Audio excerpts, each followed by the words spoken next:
தம்பிகளை நானும் கண்டேனே. அது நாடகமா இது நாடகமா, அது நாடகமா இது நாடகமா.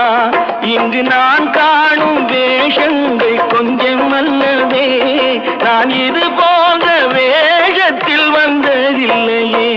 அம்மம்மா தம்பி என்று நம்பி அவன் உன்னை வளர்த்தான்.